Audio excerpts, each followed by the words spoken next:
Oke, di sini Marksman match kedua akan ya, menang guys, melawan di drop fighter. pick-nya, guys ya. Fighter akan menang melawan assassin. Assassin akan menang melawan marksman. Tapi problemnya tadi adalah Kalem power dari aja, Chibi itu Mas nggak bisa Jul. keluar karena diganggu oleh Betul, Cipoy. betul. Mungkin saja untuk di game yang kedua kali ini akan ada Hayabusa yang bisa keluar. Karena dengan adanya Yi Sun-shin yang dalam tanda kutip ya, assassin dulu baru marksman dari segi rollnya, membuat efek dari Wind of Nature itu nggak bisa maksimal. Yang bisa saja di shutdown oleh Hayabusa. Maka dari itu kita bisa melihat adanya War X di tangan Versik tadi. Yap. Untuk di game yang pertama. Tapi dengan banningnya sudah selesai. Yif. Ditambah lagi dengan adanya Arlot. Ditambah lagi dengan ada Joy, One, Fanny dan juga Valentina yang sudah di ban. First picknya RRQ ini bakal kemana? Yo Reki. Karena masih ada Novaria, Indo Pride. masih ada Farsha, Lancelot, Link, Hayabusa. Sebegitu banyaknya opsi yang mereka bisa ambil. Bahkan Valentina udah di ban oleh RRQ. Tapi ternyata untuk pick pertamanya langsung menuju ke arah Fredrin. Apakah Banana akan menggunakan Fredrin lagi atau mungkin Versik akan transisi ke arah fighter tech? Nah, ini dia fleksibel pick dari tim RRQ yang membuat adanya banyak perspektif dari tim Homeboy setelah melihat adanya Fredrin yang ternyata menjadi prioritas untuk teman-teman RRQ sendiri. Sedangkan tim Homeboy di sini langsung mensecure karya 2 hero sekaligus dan masih terbuka peluang mereka untuk kembali mengamankan karya Link dengan konsekuensi kembali diganggu dengan adanya Hilda kemungkinan besar dari seorang Cipoy dan benar adanya Link sudah langsung disecure begitu saja. Dan namun kali ini dikombokan dengan combo klasiknya yaitu Cukup seram. Angela. Cukup seram. Dengan shield yang memang melimpah sebenarnya kalau ngomongin Angela di patch sebelumnya ya. Tapi kalau ngomongin shield jangan lupa Bangsin pakai Smal. Itu Bisa saja muncul. Cemilan ya. Bisa saja. Ya kalau ngomongin shield itu cemilan dari Esmeralda dan ini betul. benar-benar membuat atau bahkan nantinya akan terlihat adanya Esmeralda yang mungkin di-secure oleh teman-teman RRQ, oleh Bangsin atau bahkan role lainnya, mengingat kalau ngomongin Esmeralda masih cukup fleksibel. Tapi kita akan lihat 2 hero selanjutnya dari teman-teman RRQ akan mengarah ke area mana, dan ternyata dari teman-teman RRQ sendiri tanpa basa-basi mereka langsung mengarah ke area Esmeralda dan Faramis yang baru aja disinggung. Di game sebelumnya tidak menjadi opsi ban dan juga opsi pick, tapi di game kali ini menjadi pilihan untuk teman-teman RRQ. Yes. Dan kita akan melihat bahwa Esmeralda nih bakal taruh di mana. Karena sebenarnya sampai sekarang juga masih flex pick banget gitu. Nih bangsa nih bos. Ditaruh di arah XP bisa. Tinggal dong. Untuk ditaruh di arah gold juga bisa seperti kemarin. Dan bahkan Fredrinnya pun demikian. Tapi dengan adanya Faramis, satu power yang sudah pasti adalah power dari RRQ ini. Wait a minute. Satu kali di ban baru saja tadi di ban di game pertama dari Homeboys, tapi sekarang sudah ada Aldous. Banyak debut hero baru ya. Betul. Nah ini kita harus tanyakan nanti kepada bawah nih. Why ada Aldous? Apakah emang dari segi karakteristik kah atau ada something yang bakal powerful banget lah dari Aldous? Tapi kalau menurut mata Ninja Joji sendiri ya, ini sebenarnya lebih ke arah untuk asuransi untuk late gamenya aja. Bisa jadi. Iya. Tapi untuk di arah early-nya ini pasti bakal ada pertukaran biasanya. Untuk Aldous itu di arah mid lane. Karena ada 4 minion. Di arah mid lane, ambil untuk di mungkin 5 menit pertama, baru pindah ke arah XP kemungkinan. Untuk Aldous-nya. Itu kemungkinan yang bisa terjadi ya. Tapi balik lagi ini baru teori aja dari para caster. Tapi balik lagi ini udah masuk ke fase banning yang kedua, dan ternyata yang di ban selanjutnya adalah Yi Sun-shin.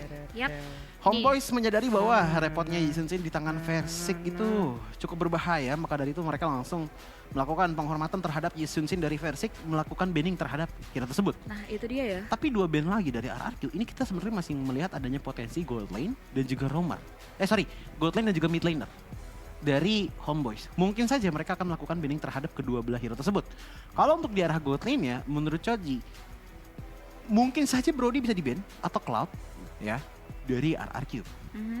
Sementara kalau dari Homeboys 1 ban lagi, ini mungkin bisa aja ke arah roamer. Oh tapi enggak, mid lane dulu. Fasha yang bilangin.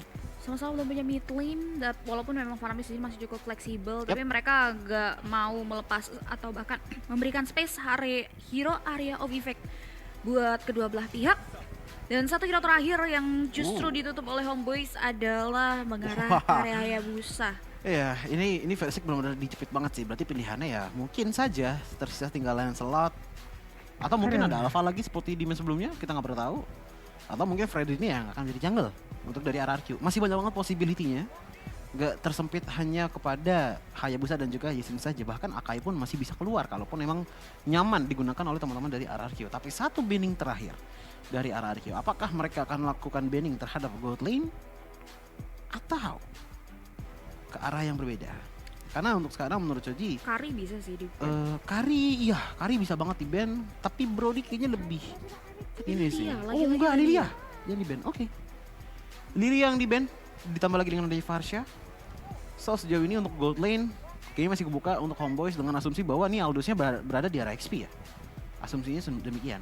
Dan menurut Choji, ini power yang paling oke dari Homeboys itu bisa aja di tangan Brody. Karena kalau misalkan memang ada Cloud, sebenarnya bisa untuk Cloud digunakan oleh Homeboys. Oke. Cuma problemnya adalah ini burst damage dari RRQ cukup masif dari Cold Altar ditambah lagi dengan adanya Ghost Embed dari seorang Faramis.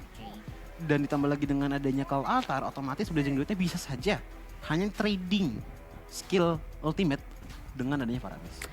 Jujur itu salfok banget sama jambulnya Cipo ya. Agak lucu ya. Aduh, salfok banget sama jambulnya lagi, tapi itu dia ya kemungkinan skenario yang bisa terjadi dari adanya hero yang sudah diamankan oleh teman-teman RRQ. Banning phase yang sudah terlihat tertera jelas dari 10 hero yang sudah ditutup. Belum ada dari area sisi hero yang bisa melakukan inisiasi atau bahkan menculikan. Di sini justru Homeboys mengamankan ke area Kaja. Ini benar-benar fleksibel banget dari hero yang juga diamankan oleh teman-teman dari Homeboys, yang dimana bisa aja dari area si Kajanya nanti mengisi ke area opsi si EXP, sehingga mid lane-nya Warlock ini atau bahkan Aldous masih bisa ada di mid lane loh. Lagi dah, itu dia bagaimana ini dengan marksman kedua yang telah hadir, Granger sudah ada di depan mata untuk dari RRQ. Wow, oke, ini cukup menarik. Granger dibawa, lawan Aldous, lawan Ling. Apakah akan bekerja untuk di game kedua kali ini? Karena kita bisa melihat bahwa sebenarnya terms and condition-nya ini masih ada juga di tangan Cipuy dengan Hildanya. Kalau emang Cipuy menggunakan Hildanya secara efektif dan bahkan lebih efektif daripada game pertama, ini early power dari RRQ nggak akan main-main.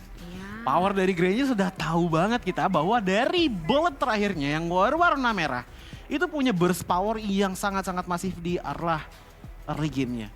Dan ini bisa dibilang salah satu notable hero sebenarnya bagi teman kita yang nanti akan juga nge-cast Joshua.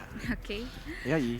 Yes, benar sekali. So, itu dia udah lama banget ya nggak lihat counter naturalnya Esmeralda yang memang jarang banget terlihat di patch-patch sebelumnya. Tayrot. Bentar dulu nih, berarti sama-sama nggak ada gold lane ya. Anipnya berada di arah gold lane. Untuk di XP-nya sepas menggunakan Dairot. Banana menggunakan Fredrin. Oke, ini cukup menarik dari kedua belah tim. Dan kita sudah lama sekali tidak melihat adanya Granger. So, apakah this is the moment where Granger returns? We'll see. Kita akan lihat sebentar lagi ya conclusion-nya akan seperti apa dan juga visualisasi. Karena itu dia 10 hero yang sudah ditutup dan 10 hero yang sudah diamankan, di mana dua-duanya menduga bahwa 10 hero tersebut bisa mendatangkan kemenangan bagi keduanya. Dan kita akan lihat bagaimana dari kedua belah tim nantinya mendapatkan objektif yang mereka inginkan. Karena kalau ngomongin komponen hero yang sudah mereka amankan, sebetulnya lagi-lagi balance ya. Mereka punya power yang cukup untuk pertempuran di area objektif Natural Turtle, dan juga nantinya untuk team fight prolong di area sisi mid game to late game. So kita akan lihat, karena kita sudah memasuki ke area arena Land of Dawn kita. Diri Chibi dan juga Versik sama-sama diberikan bantuan sedikit dari teman-temannya untuk ngamanin karya hal yang sama, yaitu bahwa mereka sedang match kedua guys, sudah masuk. Udah langsung dipaksa untuk melakukan defense dengan adanya flicker yang dia miliki. Banana bakal coba dive in ke area objektif Clara, tapi sayang sekali dengan adanya Clay di sana membuat sepatak berdaya lagi tanpa adanya defensif tambahan. Satu buah first blood pun berhasil diamankan oleh pemain RRQ. Oke, untuk sekarang early power masih dipegang oleh RRQ dengan cukup baik ya. Dan bahkan dengan hilangnya dari sepat otomatis untuk di area XP-nya, seenggaknya Banana agak sedikit enteng lah. Karena kita tahu bahwa Yang sempat Direct ini adalah tank killer. kemarin ya. Dan cukup berbahaya juga untuk 1v1 melawan Direct berkat power penetration yang dia miliki dari Spectre Step-nya. Pindah ke top lane, Chipuy yang masih mencoba untuk ngeganggu ke arah Chibi. Ini agak susah sih. Sama seperti di game pertama tadi, dimana kalau di game pertama tadi ada Baxia, kalau sekarang ada Warlord yang memberikan slow dengan cukup parah, Cip. Yes, itu dia. 4 pemain cukup meriah dari tim RRQ Empat, mengarah Bang. ke area top lane, menitik beratkan Iya, Bang, untuk silakan membuat nikah, sepat gini-gini. agak sedikit Ini tersiap-siap adalah di emblem awal yang agar nanti dipakai kontribusinya tidak terlalu fokus ke area sisi XP lane, tapi ada 3 tenacity yang kita lihat ada di tubuh Banana, Chipuy yang memang selalu berada di garda depan, dan juga Clay yang nantinya akan melakukan kolaborasi serta adanya beberapa penetrasi dari Rapture yang juga diamankan oleh seorang versi Clay dan juga dari sisi Bang Sin ya terkait emblem yang diamankan di menit kita yang pertama, sedangkan Chibi udah mulai coba untuk mengarah ke area objektif Turtle yang pertama. Berikut juga dengan ya versi yang berada di area objektif Boleh Anip, tersebut, pakai tapi Anip nampaknya makanya. kedua belah jungler tersebut mengurungkan niatnya. Chibi X-Men-nya. terpantau mengutamakan orange buff-nya terlebih dahulu, sedangkan Chipuy yang sudah menerima informasi Kira coba untuk memberikan Aldo distraction Smith. tambahan, dan Versik diberikan Damage, Cok. kesempatan untuk memulai mempoking karya objektif Turtle. Clay menarik karya Barbosa dan nampaknya tidak ada kontes yang cukup mendalam, namun Chibi datang dengan adanya hard guard yang ada di dalam Katanya tubuhnya membuat Persik. satu Oke, buah digas, objektif digas. Turtle pun berhasil Oke, diamankan digas. oleh pemain-pemain RRQ. Berikut juga dengan adanya serangan lanjutan dari kepean seorang dari Chipuy sehingga Chipuy ini Chibi bisa. sang pemegang Retribution pun ikut tewas di area hutan. Oke, untuk 3 menit pertama, permainan dari teman-teman RRQ ini bisa dibilang cukup stabil dan cukup terorganisir. Bahkan kalau kita ngelihat udah ada Bang Sin yang mencoba untuk langsung aja menginvasi ke arah purple buff dari Chibi itu sendiri. Dan siapa yang ngambil ternyata masih bisa diambil oleh Chibi juga, tapi Sin dengan 2 baris speed tersisa udah mulai di-engage juga oleh teman-teman dari Homeboys, membuat dia pun cukup lunak Ramai. untuk dipulangkan tanpa melakukan recall. Tapi Chipuy masih belum mau berhenti, masih mencoba untuk mengganggu. Bahkan Chibi Ya dengan cuma memiliki 3 bar Goodland HP ya. Ini benar-benar dihajar habis-habisan oleh Chipuy. Bahkan nggak cuman ke arah Chibi, Warlord pun kalau emang jadi target ya udah sekalian aja. Tapi Clay secara diam-diam ada tarikan sedikit ke arah Chibi dan dengan energi yang cukup sedikit, Chibi ternyata masih bisa pulang dengan cukup baik. Yes ya, Sangat kalau kita sedikit. lihat serangan dari Chipuy ini gak mandang bulu. Semua yang glass cannon selalu bakal coba untuk dihajar ketika berjalan di hadapannya. Dan sejauh ini teman-teman RRQ sebenarnya masih di posisi yang diuntungkan ya, melalui Kirain 3 objektif ganti tadi season. Turtle, 2 poin Pokoknya masih ada, kill Cok. dari nyawa pemain Homeboys. Sedangkan teman-teman dari Homeboys di sini masih cukup bermain dengan aman, belum ada respon team fight lebih jauh lagi untuk mendatangkan kompensasi. Sedangkan Barbosa juga mulai mencari-cari cara untuk siapanya yang nanti bakal diculik, karena lihat di sini Barbosa nggak bisa memberikan serangan atau bahkan memberikan defensif ke area laning lainnya karena fokusnya mengarah ke Ditarik, ditarik, Chibi. Banana Udah ada ditarik. satu buah divine judgment Oke, dan karena Banana bakal coba untuk di follow up lagi dengan area satu Oke, masih buah di hard follow guard up yang dari datang Clay, bisa. dari seorang Warlock yang mengarah ke area satu pemain. Tapi sayang sekali serangan yang datang dari pemain-pemain RRQ dibalikin, membuat Chibi harus Dibalikin. tewas tuh kali kedua. Ya, ini bisa dibilang power dari Granger juga udah mulai kelihatan ya, yang dibawa oleh Versik dengan Last Bullet sebagai salah satu finisher utamanya. Lihat. Membuat Chibi pun tadi nggak bisa bergerak lebih jauh lagi. Dan lihat bagaimana Chipuy pun udah benar-benar ngeganggu banget ke arah purple buff. Dan ini adalah Iya, di si- advantage yang tidak bisa mereka raih di game pertama dari RRQ. Nggak Purple ada buff di game blue pertama buff ya, dari bisa Link itu bisa. selalu diambil. Dan sekarang ini udah mulai Iya, diinvasi di- sebanyak di- 2 kali. di- Walaupun di Linda. percobaan pertama gagal, tapi seenggaknya di percobaan kedua sudah didapatkan. Chipuy dengan 1 bar HP terakhir akhirnya hanya menjadi distraksi saja karena out of nowhere RRQ dari Versik telah mendapatkan turtle yang kedua dari mereka. Membuat untuk sekarang gold gap ada di angka sekitar 2.700 gold, membuat RRQ punya early power yang sangat masif. Dan ini akan melakukan pressure lagi terhadap Anip sih, yang dimana oke lah dari tadi dia dengan nyantainya, dengan nyamannya mengambil beberapa minion yang ada di top lane. Tapi kalau dari segi teman-teman yang lainnya tidak bisa sustain terlalu lama-lama di saat prolong team fight, ini bakal jadi bahaya juga. ditarik, Tapi lebih ditarik. bahaya lagi untuk Faramis dari Clay karena sudah Clay, mulai Clay, jangan terexpose ulti. dari segi positioning yang membuat Oh, dia ada pun ulti. terpick off dengan Sayang cukup sih. mudah di tangan Homeboys. Yes, 4 pemain Itu Homeboys akhirnya all ada in pasif. ketika bisa mendeteksi hadirnya Clay yang hendak melakukan rotasi ke area bawah, sehingga satu pemain ter-take down tanpa dia pertukaran.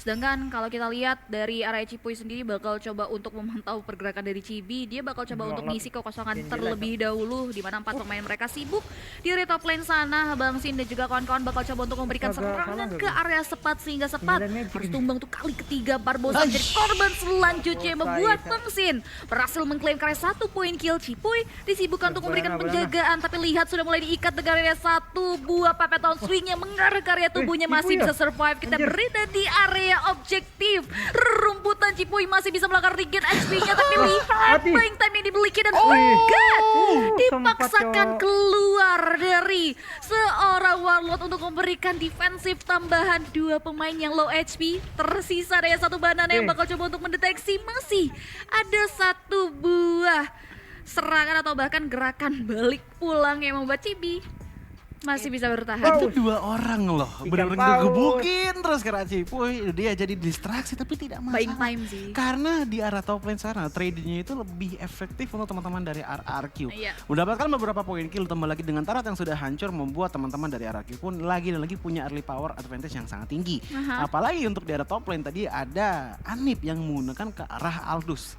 Aldous di press seperti itu otomatis dengan tidak mendapatkan stack membuat power yang harusnya dimiliki oleh Aldous lebih cepat, ini jadinya lebih panjang progresnya. Yang membuat damage potensialnya berarti ujung-ujungnya paling maksimal itu ada di tangan Ling itu sendiri. Problem yang kedua adalah Purple buff tadi sempat diambil sekali dan itu ada sedikit level gap lah harusnya dibandingkan dengan jungler dari Versik yang menggunakan Granger. Yang otomatis power potensial dari Ling pun sebagai damage utama dari Homeboys pun juga agak di tone down sedikit, membuat harusnya yang kuat dari teman-teman Homeboys itu dari segi durability mereka. Karena balik lagi masih ada Angela juga yang bisa memproteksi dari segi Lingnya. Prolong team fight masih possible, tapi lebih possible di tangan RRQ karena mereka punya Faramis. Yes, itu dia ya, adanya bantuan tambahan ketika adanya Cold Altar ya, walaupun dengan adanya lagi-lagi tambah dari cooldown yang dimiliki oleh Cold Altar, tapi kita tahu betul ya Clay bisa maksimalin pemanfaatan dari research yang dia punyai. Cold Altar yang memang penting banget di prolong team fight. Sedangkan udah mulai kembali lagi ke area laning phase, kita lihat ada loncatan indah dari Bang Sin dengan area 1 buah Falling Star Moon. Nah, karya Anip, 3 pemain yang memberikan serangan ke area hero tersebut tidak bisa mengklaim karya 1 poin kill, sedangkan Tartokem yang terakhir menandakan bahwa Tar tersebut sudah mulai hadir. Dan dari area sisi bawah kita lihat Versik bakal fokus. Lihat kekosongan sudah mulai terpantau. RRQ bakal coba untuk fokus mengarah karya objektifnya, sedangkan Bang Sin di sini disibukkan untuk memberikan penjagaan yang cukup ketat. Tapi ada Clay di sana yang udah ready untuk memberikan sedikit backupan karya Bang Sin yang udah siap untuk memfokuskan karya Wave Minion dengan ada 1 buah Falling Star. Oke, seenggaknya dengan adanya Clay di area top lane, Bang Sin bisa dibilang cukup tenang lah. Karena kalaupun memang dia dicoba untuk dipush oleh teman-teman dari Homeboys dengan ada 3 player dari Homeboys, seenggaknya masih ada protective maneuver dengan ada Cold Altar yang dimiliki oleh Clay. Tapi Clay pun sepertinya sudah mulai ketarik, udah mulai ada flicker juga. Tapi akhirnya Cold Altar pun nyalakan, Banana pun ikut the team fight. Dan bahkan lihat bagaimana Sepat pun sudah diikuti dengan adanya Angela mendapatkan 1 kill point terhadap Clay, membuat Clay pun tumbang dengan begitu cepatnya. Dibalaskan dengan Sepat yang hilang juga. Chibi harus pulang terlebih dahulu. Tapi bagaimana dengan Warlord? Karena Warlord juga nggak bisa kemana-mana, membuat dia tertumbangkan di tangan Cipuy. Ditambah lagi dengan korban saja dengan Anip yang sudah tumbang juga, membuat pertukaran untuk di game kali ini sangatlah beneficial untuk RRQ dengan 3 player dari Homeboys yang sudah menghilang. Yes, lagi-lagi lihat Cipuy. Sini hadir gua.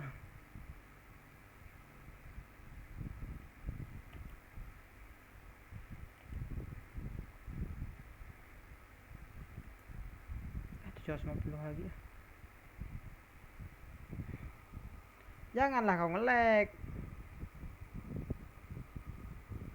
Lihat Cipuy singgah ke area purple diganggu lagi sama Cipuy dari seorang Chibi yang membuat Chibi benar-benar fall off banget. Dan tadi kita lihat momen terakhir Warlord yang tertinggal dari rombongan yang membuat akhirnya 3 pemain dari Homeboys tumbang dulu Cipi. seketika. Ini Versik udah ngantongin Blade of Despair sama Hunter Strike. Sementara kalau kita ngeliat dari segi item defense, ini baru ada Steel Lake Plate sama Letter Jerkin dari Dira. Kalau kita ngelihat ke arah Alus, ini baru ada Radiant Armor, Steel Lake Plates, Vitality Crystal, dan juga Letter Jerkin. Yang paling bisa menahan banget damage dari Grangernya Versik itu cuman Kaja dengan Antiquiras dan juga 2 Letter Jerkin. Nah itu dia, ditambah lagi tadi banyak banget sebenarnya team fight yang kepecah yang membuat All the Akhirnya dari Homeboys teman-teman nih, bos. Homeboys Single silang dong. kabut untuk menghindari serangan yang diberikan dari beberapa pemain Aduh, RRQ. aduh. Sedangkan Anip di area top lane sana Sempat terbang harus ke- diberikan serangan atau bahkan ter-take down begitu saja karena tidak kuat menahan gempuran dari dua pemain Versik dan Gila, juga Homeboys dibantai-bantai seorang di sini, Banana. Sehingga Homeboys lagi-lagi mengalami kerugian yang cukup mendalam. Perbedaan networknya pun sudah mulai terlihat cukup signifikan di angka 5.000, 6.000 lebih. Bahkan ini mempengaruhi item yang memang dari tadi kita lihat juga mereka bertahan hidup dengan beberapa item pecahan belaka. Iya. Dan gini, mereka udah mulai coba untuk cari cara Kayaknya sih udah harusnya ya, kosong karena kayak sih. permainan culik dengan hadirnya Barbosa menggunakan Kaja ini Menit sama sekarang sekali sih. tidak bisa Iya, direalisasikan ke area pemain-pemain Masih RRQ. gitu, Cok. Sebenarnya gini, kalau kita Kayak ngeliat dari segi gameplaynya pun RRQ sebenarnya bukannya nyantai gameplaynya, tapi lebih teratur. Yap. Bahasa yang lebih tepat untuk permainan dari RRQ. Karena kita bisa melihat bahwa dari segi team fight pun dari tadi itu sebenarnya skirmish kecil, nggak terlalu besar. Tapi sekalinya skirmish, dua player didapatkan dan bahkan lihat Granger pun dari versi itu langsung mendapatkan lore tanpa adanya kontes.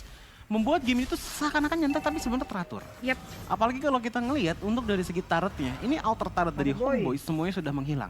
Dengan adanya satu Lord ini, seenggaknya paling minimal harusnya ada satu turret yang bisa dihancurkan oleh RRQ. Dan melihat bagaimana Banana juga sudah mulai membuka teritorial dari Homeboys.